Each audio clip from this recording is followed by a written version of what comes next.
Já está disponível o livro As Doutrinas do Inferno e Suas Manipulações Dentro das Igrejas. Adquira hoje mesmo. Olá, abençoados! Graça e paz, queridos! Bem-vindos ao canal da Graça Pura. Me chamo André Pimentel. Inscreva, toque o sininho, já deixa o seu like porque vem coisa boa e olha, comentem, claro, amplifiquem essa mensagem, compartilhando nas redes sociais, Facebook, Instagram. Vamos aí mostrar ao povo a maneira como nós pensamos, né? Então nós vamos começar essa mensagem apresentando a nossa visão sobre o livro de Apocalipse. E antes de nós darmos um veredito sobre o livro de Apocalipse, nós precisamos entender uma questão, né? E não somente em relação ao Apocalipse. Em todos os livros da Bíblia, e a Bíblia é um conjunto de escritos em várias épocas, né, por vários autores, a primeira pergunta que deve surgir na mente, né, na nossa mente, é o quê? Para quem foi escrito o livro que nós queremos ler? Qualquer livro que você encontre na Bíblia, ele foi escrito para um determinado fim. E isso ajuda bastante a interpretação correta do livro ao qual nós estamos lendo. E o livro de Apocalipse foi um livro endereçado às 7 localidades na Ásia, chamada no livro de 7 igrejas. E estas 7 igrejas eram tratadas pelos discípulos de Jesus de Nazaré como o povo que estava disperso pelo mundo, o povo da dispersão. Ou seja, os cristãos judeus convertidos ao cristianismo judaico, tá bom? Então, logo, todas as vezes em que nos apresentarem um texto de Apocalipse, a primeira coisa que nós precisamos sempre lembrar e ter em mente é que esse livro foi endereçado aos judeus da dispersão. E nós não somos judeus e muito menos estamos dispersos, tá bom? Então esse é o primeiro ponto a se destacar nessa mensagem. Agora, o segundo ponto que temos que entender e destacar aqui, que é todo o livro que se preze, ele tem um porquê foi escrito, não é verdade? Hoje quem frequenta as livrarias, quem tem o costume muito de ler livro, sabe que existe uma parte do livro em que o autor explica as suas motivações a escrever determinado livro, não é verdade? E entender o motivo ajuda bastante a nós a compreendermos melhor o que o escritor está querendo dizer.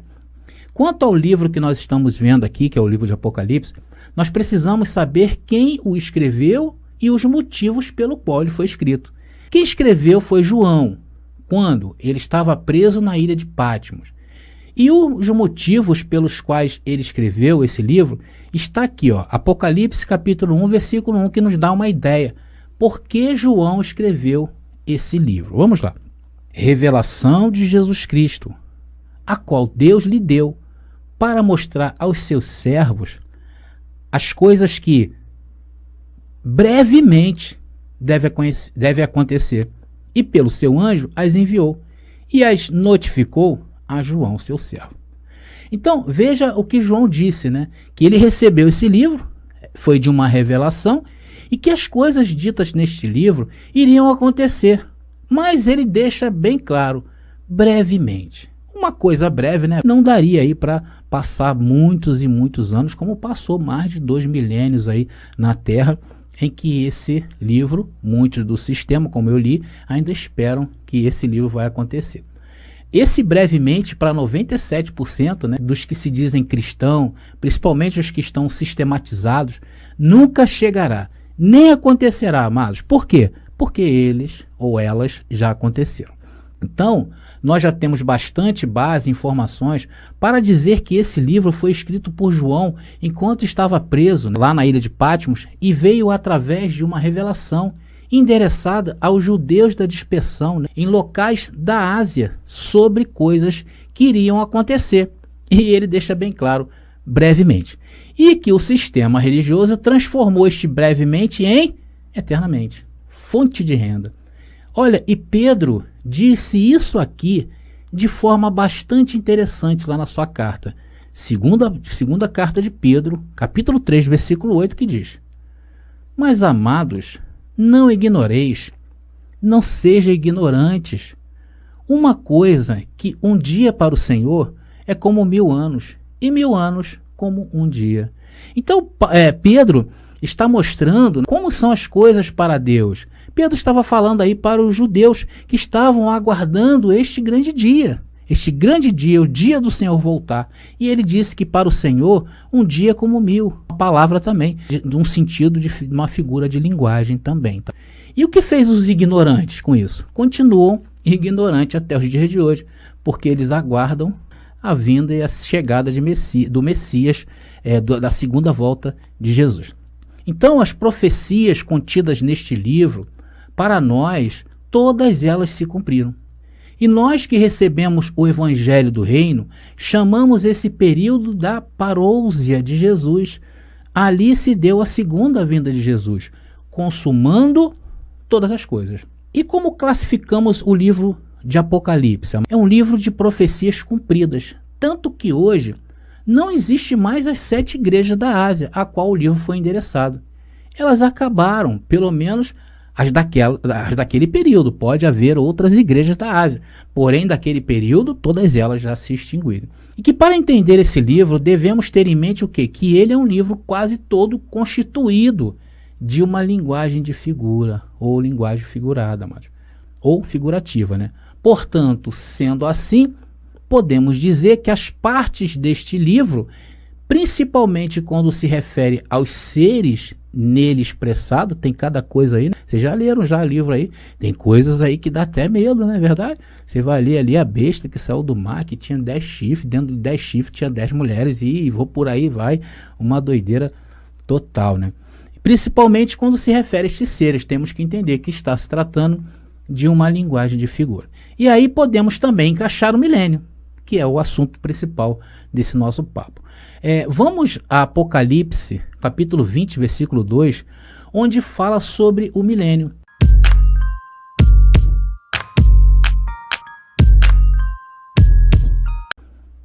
Apocalipse, capítulo 20, versículo 2, ele prendeu o dragão, a antiga serpente, que é o diabo e Satanás, e amarrou por 1000 anos. Então, o texto está bem claro, não é verdade? Está dizendo que ali o ele é Jesus. Ele prendeu essa galera aí, né? A antiga serpente, o diabo e Satanás, que é um resumo de uma coisa só, tá bom? Aí é um resumo de uma coisa só. E diz ali que amarrou por 1000 anos. Então, nessa parte aqui, 95% dos crentes, como eu falei, esses crentes que estão doutrinados pelas doutrinas dos homens, que é futurizada, diz que esse período será de 1000 anos. Mas será que é isso mesmo? Eles só discutem se vai ser antes da vinda de Jesus ou se vai ser depois. Né? Isso tudo porque eles criaram doutrinas em cima de um livro que todo ele está constituído de uma figura de linguagem. Esse foi o problema do sistema religioso. É claro que isso foi manipulação para dominar a mente das pessoas, não é verdade? Agora, você sabe o que é uma figura de linguagem? Olha, figuras de linguagem são formas de expressão que destoam da linguagem comum ou denotativa. É algo que destoa, é algo fora do padrão, né? Elas dão ao texto um significado que vai além do sentido literal. Portanto, permitem uma plurissignificação do enunciado. Por exemplo, na frase, fulano tem muita cara de pau em aparecer aqui depois de tudo que ele me fez. Vejam bem essa frase. Então, a expressão cara de pau, por exemplo, indica que Fabiano não tem vergonha na cara. E não que a cara dele literalmente é feita de madeira. Porém, se essa frase estivesse lá no Apocalipse, eles estariam dizendo que o Fabiano era uma besta que tinha uma cara de pau. E aí ficaria os crentes hoje, todo mundo, nossa, o Fabiano tem cara de pau, olha, ele é feito de madeira. Então vocês estão entendendo, amados? Estão entendendo mais ou menos? Trocando em miúdos, a figura de linguagem é igual a Denorex, os mais antigos aí, ou os mais novos há mais tempo, e vão entender o que eu vou falar, que existia uma propaganda aí na década de 80, de um produto chamado Denorex, não sei nem mais se tem, também não estou fazendo comercial, mas também se estou também, não estou mandando você usar isso não, tá? Ele dizia que é igual a Denorex, parece, mas não é. Então esse texto aí, vocês tiram muito bem o que ele quer dizer, não é verdade, abençoado? Agora, vamos ver um texto em Apocalipse para a gente entender mais ou menos aí essas linguagens de figura. Apocalipse capítulo 16, versículo 8 diz: E o quarto anjo derramou a sua taça sobre o sol, e foi-lhe permitido que abrasasse os homens com fogo.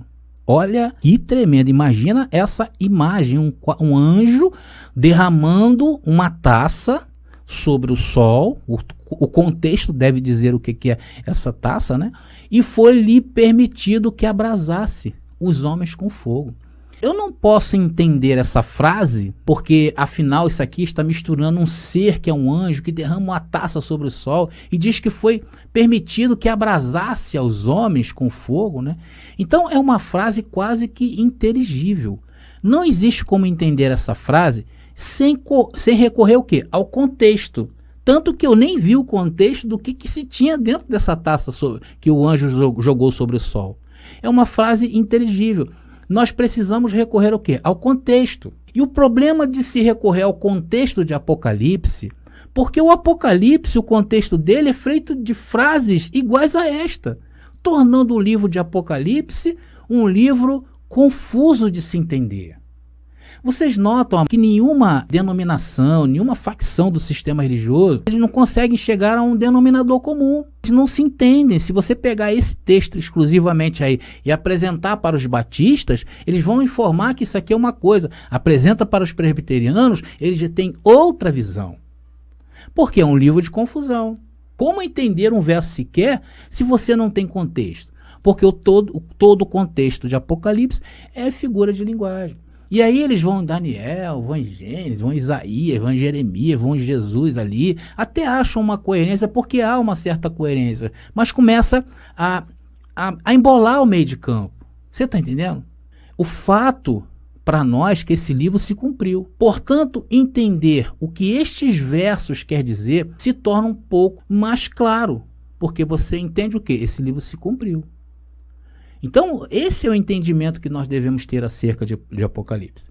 Então, como o objetivo desta mensagem não é entrar nos pormenores, tá, desse livro, nós estamos querendo apenas destacar o milênio para que vocês entendam, vamos continuar seguindo, tá bom?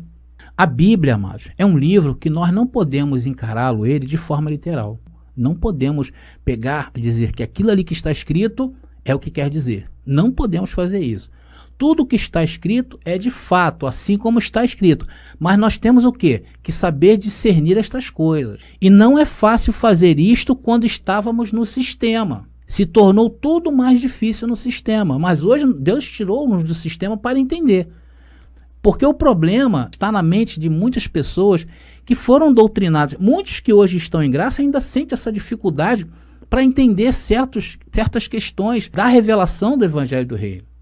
Porque o sistema religioso ele está infiltrado na mente de muitos abençoados. Por isso que surgem as dúvidas. Por quê? Porque lá no sistema nós fomos ensinados segundo a doutrina dos homens, não segundo o que a Bíblia está falando. Então o que nós falamos aqui é Bíblia. Vocês estão entendendo, abençoado? As doutrinas do sistema religioso, a maioria delas está baseada no literalismo bíblico. E isso é loucura. E não podemos fazer isto. Quer ver um exemplo daquilo que não podemos dizer que certos assuntos nós podemos literalizar ou entender como de fato aquilo ali existiu? É a idade dos homens na época lá do Antigo Testamento, não é verdade? Por exemplo, ali dizia que um homem vivia 900 anos. Como nessa passagem aqui que eu destaquei para vocês, Gênesis capítulo 9, versículo 28 e 29, que diz: Noé viveu ainda depois do dilúvio 350 anos. A duração total da vida de Noé foi de 950 anos e morreu. Será que podemos dizer que Noé viveu 950 anos, queridos? Claro que não. Isso é impossível humanamente falando. Porém, alguns abençoados do sistema sustentam que isso foi viável. Aí eles inventam um monte de tese. É uma loucura só, amado. Tem pessoas no sistema religioso que diz que antes do dilúvio, a Terra, havia uma camada protetora que protegia o ser humano dos efeitos do tempo. Olha só, existia uma camada na Terra, que impedia que o tempo agisse no ser humano. O ser humano estava isento dos efeitos do tempo, por isso que ele vivia muito.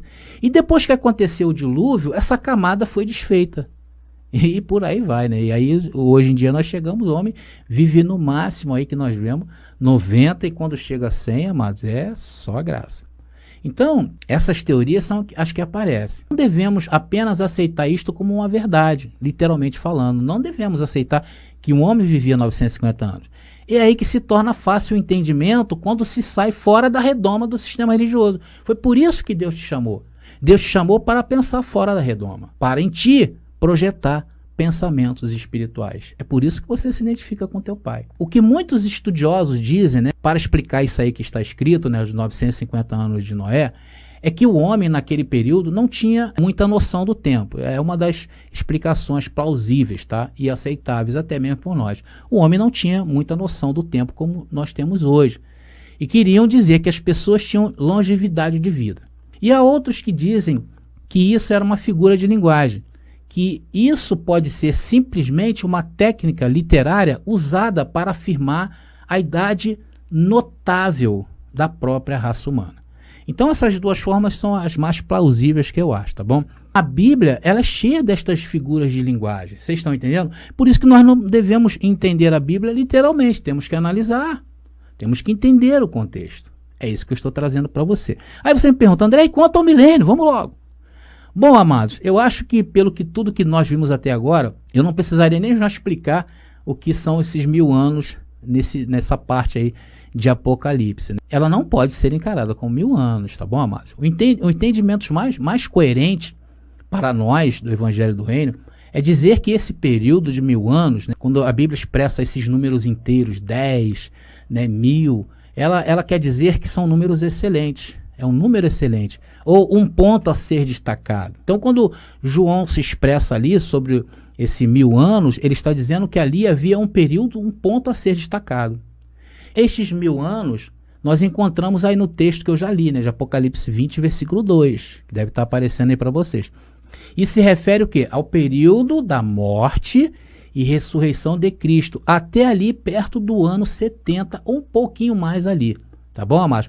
Mas é um total aí de 40 anos e não de 1000 anos. E foi neste período, presta atenção, onde os discípulos de Jesus de Nazaré e também Paulo, no ano 70 ou pouco mais, em um total de 40 anos, como eu afirmei, o milênio de 40 anos, foi neste período onde eles pregaram o evangelho com mais eficiência. Havia uma liberdade para isso. O evangelho anunciado pelos discípulos de Jesus de Nazaré como aquele que foi anunciado pelo apóstolo Paulo, que teve diferença. O evangelho dos discípulos, que foi para os judeus, foi anunciado pelos discípulos de Jesus de Nazaré e era uma mensagem destinada ao arrependimento dos judeus, para a entrada, né, para a correção, né, que foi a correção, o juízo final para a lei, para todo esse conceito que havia antigamente, e para a entrada nos novos tempos, né, os novos céus e nova terra, que é hoje o que nós vivemos, a plenitude dos tempos, determinando um fim, né, de um período, isso para os discípulos de Jesus de Nazaré, o evangelho da circuncisão. Esse era o âmago, esse era a essência da mensagem dos discípulos que aprenderam de Jesus de Nazaré. Então, determinando um fim, um período, o período da lei de Moisés e a entrada do evangelho do reino. Já o evangelho da graça dado ao apóstolo Paulo, né, a princípio ele foi pregado por Paulo aos gentios. E o âmago do discurso de Paulo era afirmar que as obras da lei tinham chegado ao fim. E a entrada dos gentios, tidos até então como o quê? Afastados da filiação. Nós estamos afastados da promessa, não tínhamos direito à promessa. E ali determinou que nós também entraríamos nessa plenitude dos tempos, que é o reino de Deus. Por isso que nós chamamos que nós estamos hoje submetidos ao evangelho do reino. Vocês estão entendendo? Então, neste período que durou 40 anos, tá? Esse período de transição entre lei e graça, que João destaca ali como milênio, o opositor de Deus daqueles dias era Roma. Então, estava, como diz o texto de Apocalipse 20, versículo 2, estava preso por Cristo após a sua ressurreição. O que significa isso? Que havia liberdade de expressão. Nunca o cristianismo cresceu tanto como naquele tempo. Justamente foi quando houve a prisão e o milênio ali determinado e visto por João, pelo anjo que entregou a ele o Apocalipse. E depois destes 40 anos, deste milênio de 40 anos, ele foi solto e voltou a se opor ao movimento cristão da época. Roma começou a perseguir os cristãos que estavam pregando e também aos judeus. Houve grande perseguição e até chegar ao máximo ali, que foi no ano 70, quando houve a guerra entre Roma e Israel, matando muitos judeus, destruindo Jerusalém e colocando abaixo o templo. Isso para nós foi um indício dos novos tempos, do juízo final para os judeus. E a história vocês já conhecem. Se não conhecem, vão conhecer, qualquer dia eu vou trazer com mais propriedade isso, né? Amados, após esse período, né, novos céus e nova terra se fez. Então, como o objetivo aqui não é falar sobre isso, o importante aqui nesta mensagem é trazer o entendimento sobre o milênio bíblico e não o milênio do homem, porque o milênio do homem nunca vai chegar. O milênio da igreja, dessa igreja que está aí sobre a terra, a denominação, né, toda essa a estrutura montada hoje, que eles chamaram a casa do Senhor, nunca vai acontecer milênio ali nenhum. É uma mentira. Então, nesta época em que ficou conhecido como a volta de Jesus por nós, tá? Ali por volta do ano 70.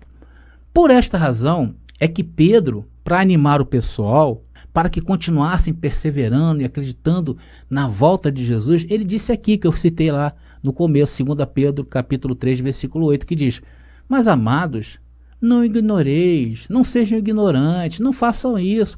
Uma coisa que um dia para o Senhor é como 1000 anos. Persevere, e 1000 anos como um dia. Você está entendendo, amados? Pedro estava animando aqueles homens a perseverarem, aos judeus, porque a carta de Pedro foi escrita para os judeus, não para os gentios. E o texto que Pedro usou para falar esse versículo aí, da 2 Pedro capítulo 3, versículo 8, ele deve ter se inspirado, provavelmente foi isso, em Salmos, número 90, versículo 4, que diz: porque 1000 anos são aos teus olhos como o dia de ontem que passou e como a vigília da noite. Portanto, meus amados irmãos, estamos chegando ao fim dessa mensagem simples e profunda. Eu considero essa mensagem muito importante para começar a entender o Apocalipse, tá bom? Nós trazemos, esmiuçamos o livro de Apocalipse. Mas eu acho que não precisa se gastar muita mufa para entender, tá bom, amado? E dissecar esse livro de Apocalipse. Porque se trata de um livro de profecias passadas, um livro que foi escrito para os judeus daquela época, que viveram naquela época, não é os dias de hoje, tá bom? Ele foi direcionado ali, e que o contexto desse livro já é um contexto, o texto não explica, e o contexto também não explica, é um livro difícil, que você vai ter que se apoiar em várias partes aí da Bíblia, e podendo cair em erros aí, como aconteceu com o sistema religioso que está até hoje aí boladão com o livro de Apocalipse, né? Alguns de má intenção e outros que realmente fazem veneração. Porém, o mais importante aqui é que você saiba para quem foi escrito, por que foi escrito e entender o que é figura de linguagem, porque esse livro está quase todo composto deste tipo de comunicação. Então, entender também que não podemos encarar os versículos deste livro como algo que aconteceu assim como está escrito, né? É muito importante, e nem muito menos em relação à questão do tempo, que foi o objetivo dessa mensagem, mostrar que os 1000 anos, o milênio bíblico de Apocalipse, já se cumpriu e foram 40 anos, aproximadamente, tá bom, amado? E que por muitos anos fomos nós enganados pela religião dos homens que ainda estão esperando um milênio chegar, e que nunca chegará, né, abençoado? Diga-se de passagem, hein? Por isso que eles se apavoram com tudo. Qualquer informação, qualquer coisa que sai um pouquinho da linha ali, que acontece neste mundo, eles ficam amedrontados. Por quê? Porque dentro da mente deles foi implantado o espírito do medo e da escravidão, como foi lá atrás, nos dias da lei mosaica. Pois este é o Deus deles, né, do sistema religioso, que é Moisés. Eles seguem a lei mosaica, porque ainda estão com o véu da lei sobre os seus olhos, tá bom? Bom, amados, eu espero ter sido claro em minha abordagem nessa mensagem. Se você não entendeu, reveja esse conteúdo super importante para você, tá bom? E eu recebo seus olhos iluminados para que você entenda não somente o livro de Apocalipse, mas como toda a palavra, porque ela foi constituída e feita para nós, ok? Graça e paz aí e até a próxima mensagem. Já está disponível o livro As Doutrinas do Inferno e Suas Manipulações Dentro das Igrejas. Adquira hoje mesmo.